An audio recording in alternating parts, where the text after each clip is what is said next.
Welcome to another episode of Barbie Saturdays, and it's time to return to the skies of Fairytopia with Magic of the Rainbow, which is definitely better than Mermaida because we have the return of Laverna as the villain du jour, which is good because Max just cannot carry the villain weight in these movies because, he's the head minion.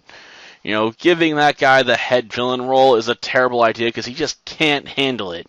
He's the comic relief bad guy. The guy that's going to royally bumble everything so the villain's plan falls apart. So having Laverna back is a good thing.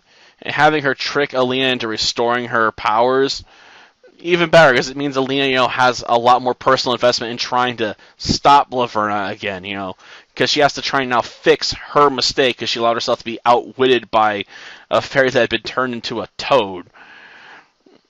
So, yeah, we got those things going for that help drive the plot.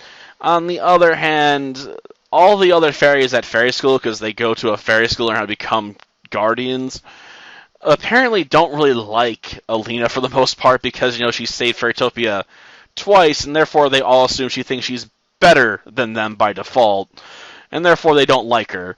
Albeit one of them's so obsessed with himself, he doesn't really worry about any of that.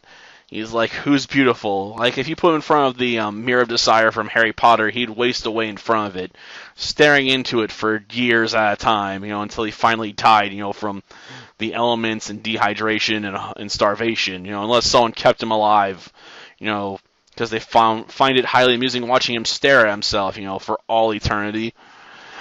But yeah, the other students' reactions to Alina just feel like plot contrivance, so Laverna has more openings to outwit everybody, which is probably the worst part of the movie because it's a contrivance that doesn't feel like it would really be there. I mean, I know they say in a lot of stories that people come to resent heroes for feeling like they're people they could have been, if those people weren't in the right spot at the right time, so they resent them for taking credit they could have gotten themselves, which is odd, but human jealousy, isn't meant to always be understood. So I guess they are reflecting that in this movie, but it feels like an odd choice to put into a movie aimed at a young audience, As for my other major annoyance with this film, Bibble.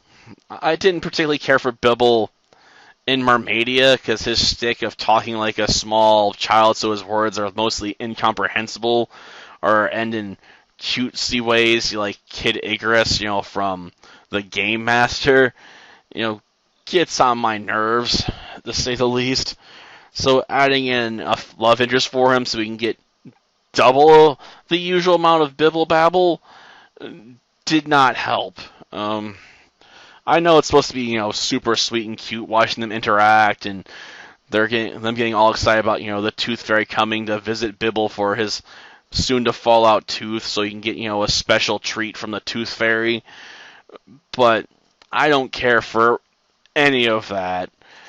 As for the final battle between Alina and Laverna and the other students, because they all work together, well, they basically take a page, it seems like, out of My Little Pony, but that's technically wrong, because this movie came out in 2007, and Friendship of Magic came out in 2010, which is where we get to see, all the Taste the Rainbow moments in My Little Pony, at least the ones I've seen clips of. Maybe they also did that back in the older series, because I know My Little Pony's been around for a long time, so I don't know if they used the rainbow before that or not, but this definitely came out before Friendship is Magic, so maybe they were ahead of the curve, maybe they weren't on the whole rainbow power thing. I'm not entirely sure, and I'm too lazy to look it up right now, because I just want to talk about the movie real quick and move on with my day, because I gotta be at work at 4 in the morning, so if I want to get all the stuff I want to get done, I gotta, push my way through somewhat. But yeah, this is definitely much better than Mermaidia. So I guess if you're a fan of the Fairytopia franchise, at least it ends on a high note with Laverna being taken out by the power of the rainbow. Until next time, then. See ya.